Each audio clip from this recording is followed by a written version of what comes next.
Parashat Nassau, nos conta sobre vários assuntos interessantes. Entre eles, a dedicação divina para fazer com que um casamento judaico continue existindo, mesmo com todos os problemas. E outro assunto interessante é chamado de Parashat Nazir. A gente vai ver o que é. Então vamos começar pela Parashat Sotah. Parashat Sotah é um caso muito interessante na Torá, que é um caso de dúvida. Nós sabemos assim, que quando o noivo e a noiva se casam, pela Torá, o menino se casou com a menina, o homem se casou com a mulher, eles são marido e mulher, e ela não pode ter uma relação com o outro, a não ser com o próprio marido. Depois, se Deus me livre, o marido falece ou eles se divorciam, que pelo judaísmo existe divórcio, a gente diria assim, que a gente tenta ao máximo dos máximos consertar, mas se não tem como consertar, aí se faz um divórcio.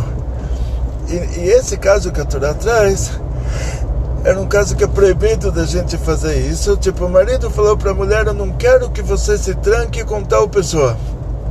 É proibido para a gente falar isso hoje, porque nesse caso, o que aconteceu? Então o marido falou para a mulher: não quero que você se tranque com tal pessoa.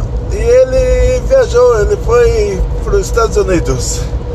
Aí depois de um mês ele volta, ele bate na porta, 3 da manhã, quem abre a porta para ele era tal pessoa que ele falou para a mulher não se trancar com a tal pessoa, com aquele homem, tinha que ser um homem, não é outra mulher.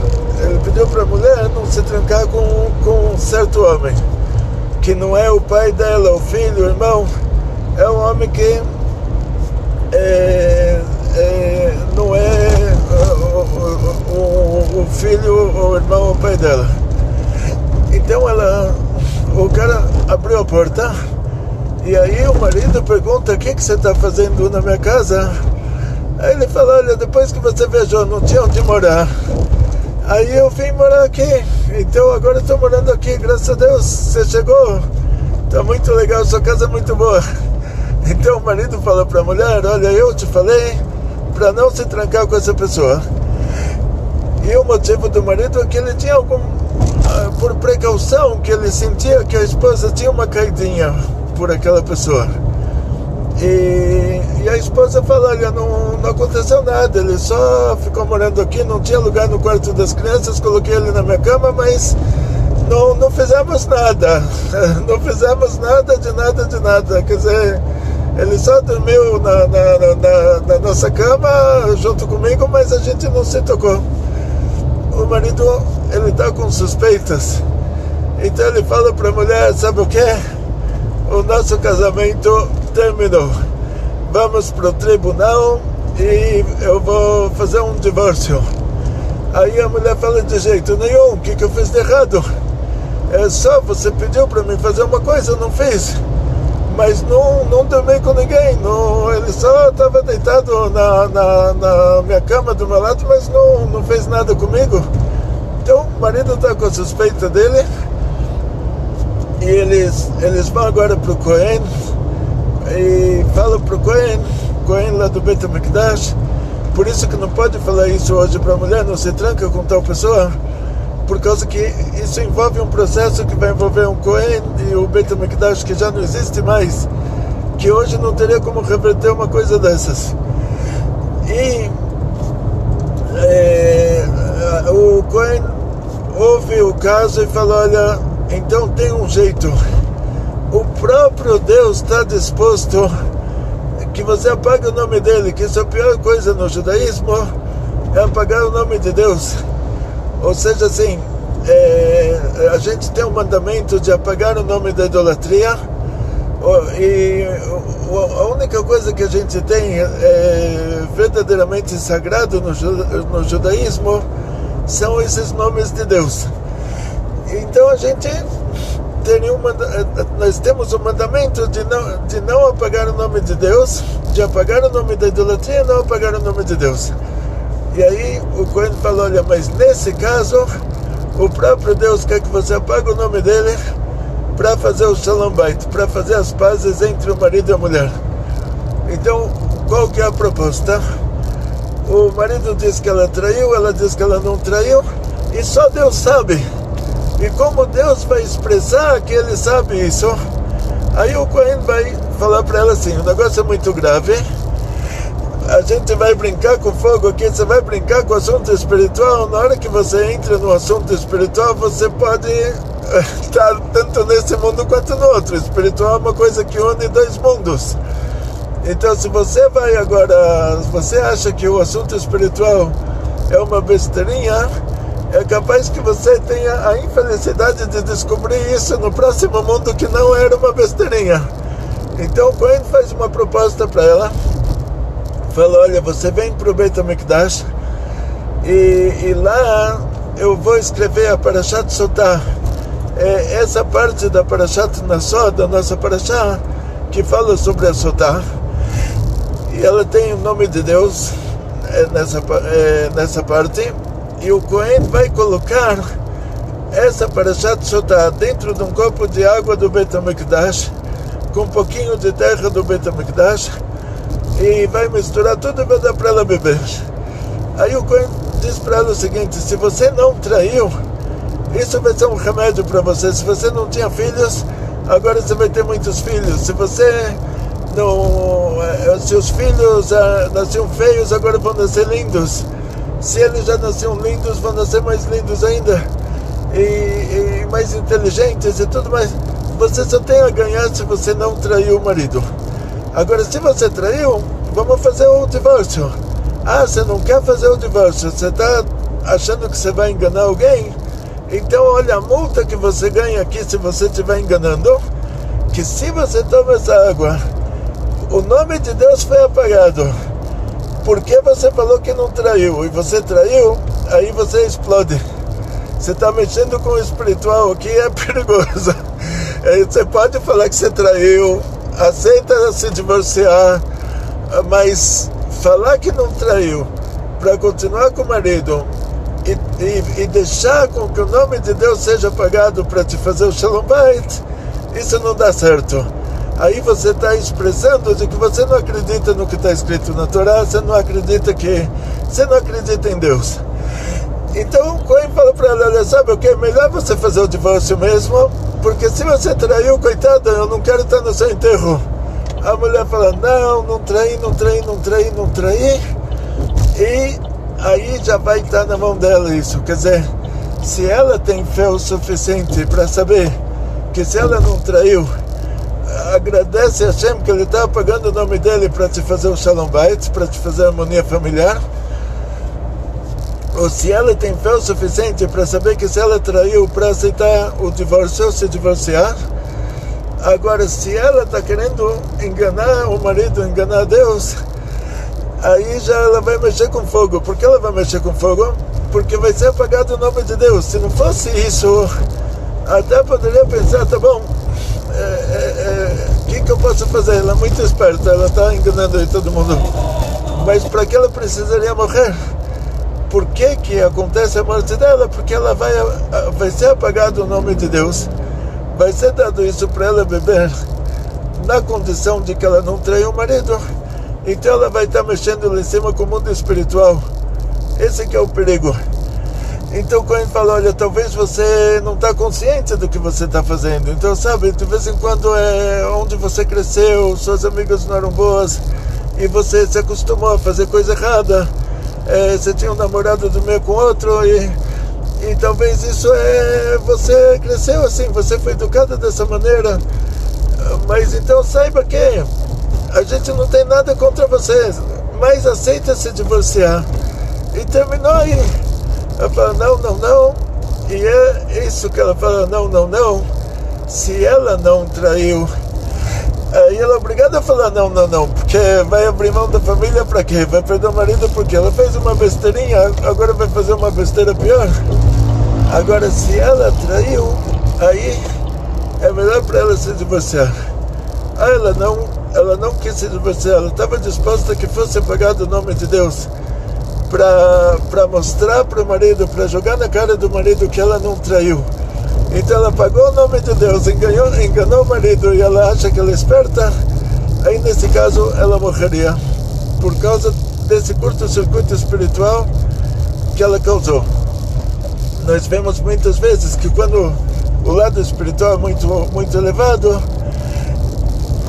por um lado a bênção é maior, por outro lado o perigo é maior. Então vamos dizer assim, o que é pior? A pessoa, não sei, desculpa um termo, vai fazer uma coisa errada aí, ele roubou um porco e vai comer, não sei, ele, não sei, vai brigar com alguém, vamos dizer uma coisa errada, uma coisa muito errada, ele vai brigar com alguém. O que é mais grave? Ele brigar com alguém dentro da sinagoga, na frente do Sefer Torah, na frente dos livros sagrados, ou ele brigar com alguém num clube de boxe, lá no clube de luta livre. Ele brigar com alguém no clube de luta livre e vai falar, tá bom, todo o ambiente aqui é assim, o ambiente é assim, não sei, ele viu uma luta, viu outra, ele acabou se estressando e saiu lutando. Agora, bater alguém dentro de uma sinagoga, vou falar, pô, esse cara está mexendo com fogo. Ele lá em cima, ele está sendo visto agora como uma coisa muito mais grave. Mais ainda do que isso, é no caso dessa mulher que o nome de Deus é apagado por causa dela. Aí é pior do que brigar com alguém dentro de uma sinagoga. Então, a gente aprende essa Parashat Sotah, aí a pessoa aprende que existe um divórcio no judaísmo, que por pior que seja o caso, dá para fazer um divórcio. Mas que o melhor é não fazer um divórcio se não tem um motivo, que até o próprio Deus, ele está disposto que se apague o nome dele. Num caso desses, o motivo desses, eu acredito que nenhum marido e nenhuma esposa passou por uma situação dessas. A esposa vai viajar para a América e ela fala para o marido, não quero que você se tranque, só estou dando isso como exemplo, né? Não é? Porque a Torá está falando sobre a mulher casada e o homem. Porque se fosse o contrário, sendo que na época da Torá era permitido para um homem se casar com duas mulheres, se fosse o contrário e a outra mulher não fosse ainda casada, não entraria nessa classificação. Quer dizer, é uma coisa que o homem, em relação à própria esposa, que ela é uma mulher casada com ele, então vamos dizer assim, a pessoa vai viajar e ele fala para a mulher, não quero que você se tranque com alguém que está dando em cima de você. E ele chega no aeroporto, a mulher já trouxe o cara para dormir com ela na cama de casal deles, e depois de um mês o marido chega, ela fala, ele estava dormindo aqui no seu lado da cama, mas é porque ele não tinha onde dormir, mas não tinha nada a ver comigo, não me tocou, não me fez nada. E se tocou foi por engano. Então imagina uma situação dessas, Deus está disposto a apagar o nome dele para fazer o Shalom Bait num caso desses. Até esse seria o caso mais grave, vamos dizer. Quanto mais, então, a gente que briga por causa de coisinhas pequenas, coisinhas muito, muito, muito pequenininhas, que dá até...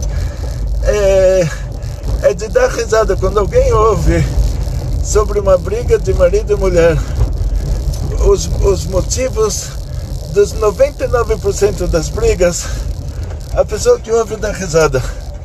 O marido e a mulher que estão lá dentro de casa ainda agora que tem a quarentena, que virou cinquentena e setentena, e imagina o marido e a mulher dentro de casa.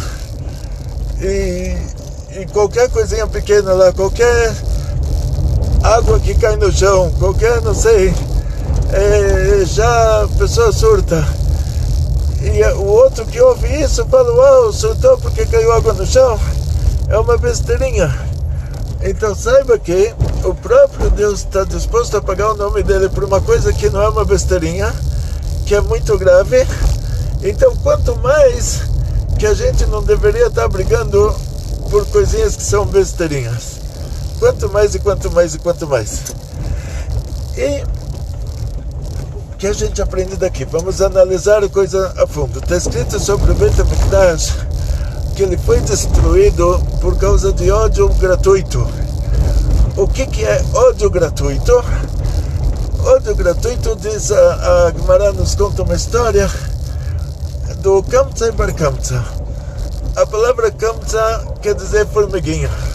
Então provavelmente não era o nome verdadeiro dessa pessoa. É só para dizer como que a coisa que era pequenininha.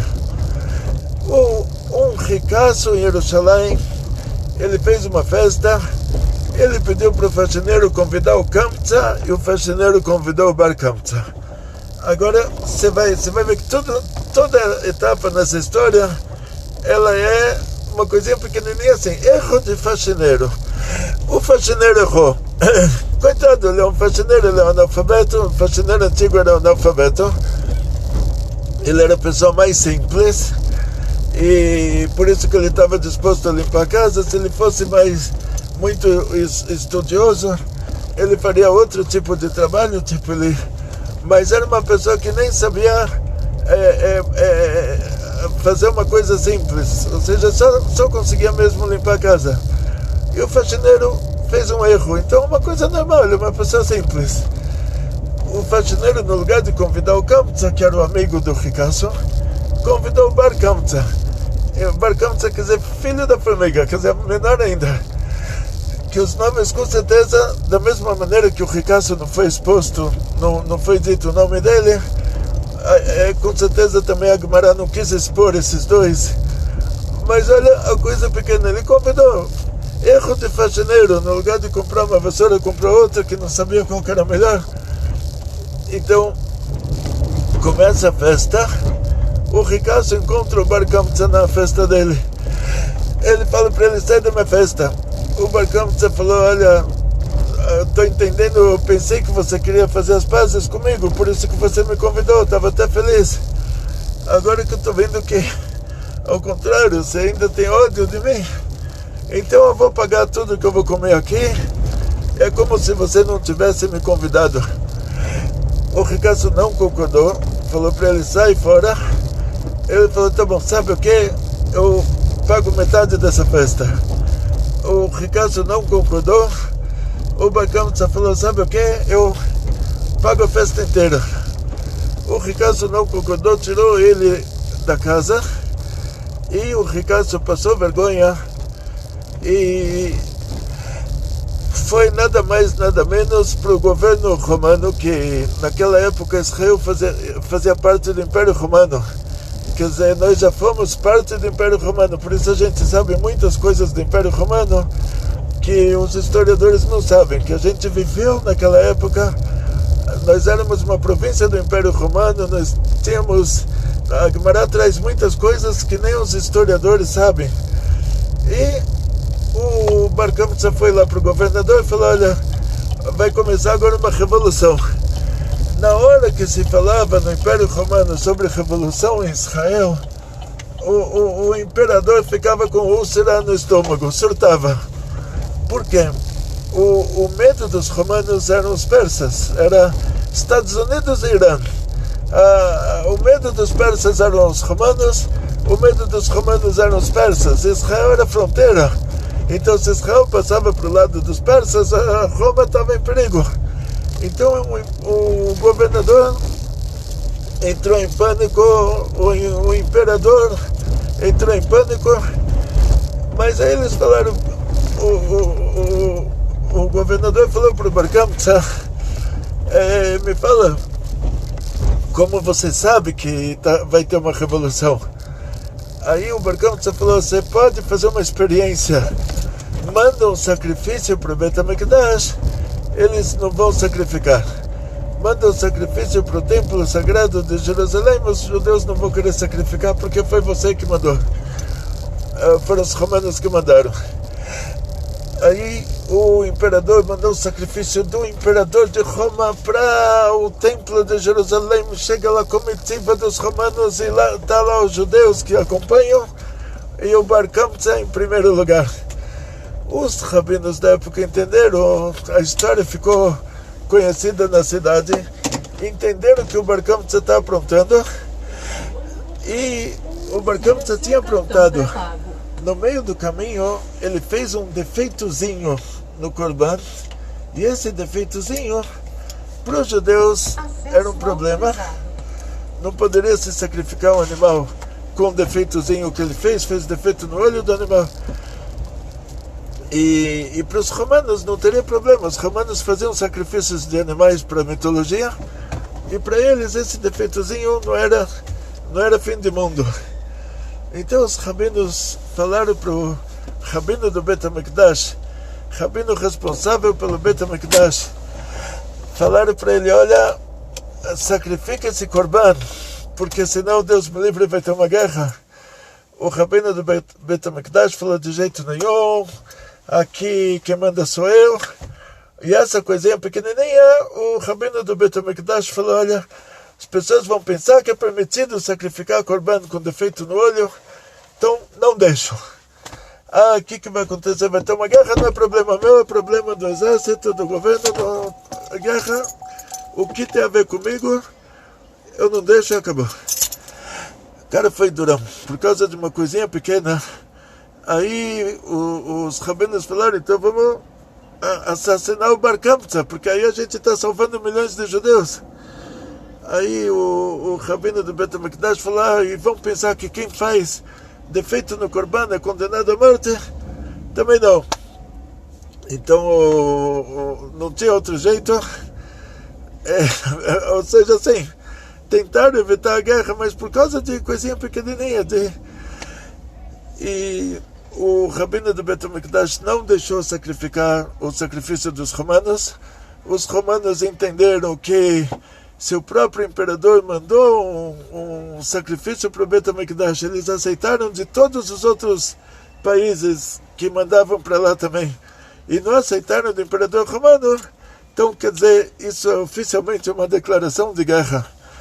Aí mandaram o Neron Caesar para atacar Jerusalém, e tem toda a história que agora não é a época agora para contar essa história. Quando chegar no mês de Tammuz, de Av, os próximos 2 meses tem essas historinhas. Mas o que a gente aprende daqui é que a maior tragédia da nossa história, a destruição da casa de Hashem, da casa de Deus, Bet HaMikdash, foi por causa de besteirinhas, de coisinha pequenininha. Então o que acontece é que a pessoa pode destruir a própria casa. Se até a casa de Hashem conseguiram destruir por causa de coisinhas pequenininhas, a pessoa pode destruir a própria família por causa de coisinhas pequenininhas.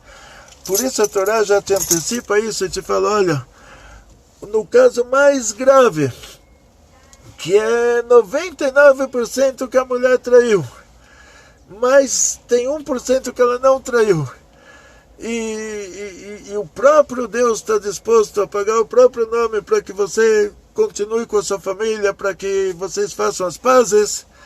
E daqui você aprende todos os casos menos graves. Então, com certeza ninguém chegou a esse ponto de estar nesse caso mais grave. Então, com certeza os 99% dos problemas de Shalom Bait, eles podem ser resolvidos facilmente.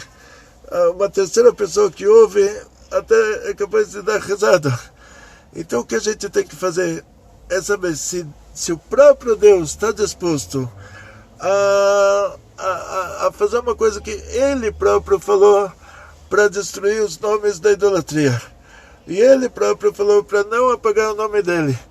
E Ele fala: agora sim apaga o meu nome, faz essa mitzvah, faz isso por mim, apaga o meu nome só para você continuar casado.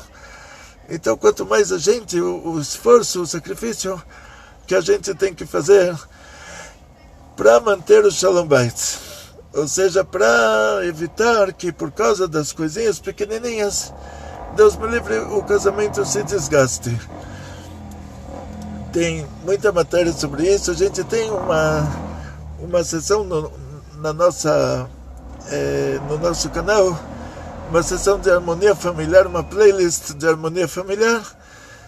Vocês podem mandar perguntas pelo nosso site, e e vamos continuar fazendo aquelas aulas de harmonia familiar, mas por enquanto o principal é isso, quer dizer, você saber que a coisa mais grave, ela ainda o próprio Deus está disposto a pagar o próprio nome para que você abra mão da coisa mais grave que aconteceu no seu casamento, para que o casamento continue, para que a harmonia familiar continue. Então, quanto mais, quando a gente vive entre besteirinhas, a gente briga por besteirinhas e um vira a cara para o outro por besteirinhas, e um faz pirraça para o outro por besteirinhas, e um fica cruel com o outro por besteirinhas, quanto mais a gente que tem que abrir mão de todas as besteirinhas, a gente não é tão grande quanto Deus, e não estão apagando o nosso nome, então a gente pode abrir mão da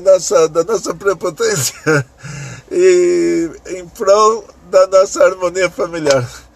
Muito obrigado para todos, muito sucesso, muita saúde, muito dinheiro, muitas felicidades. Hoje à tarde continuamos a nossa aula de Parashat Nassau e, por favor, se puderem escrever observações sobre essa aula, e as perguntas vocês me mandam direto pelo site. Super obrigado. Atzlacha, Briut, Parnassá Beshefa. Muito sucesso, muita saúde, muito dinheiro, muitas felicidades. Kol Tov.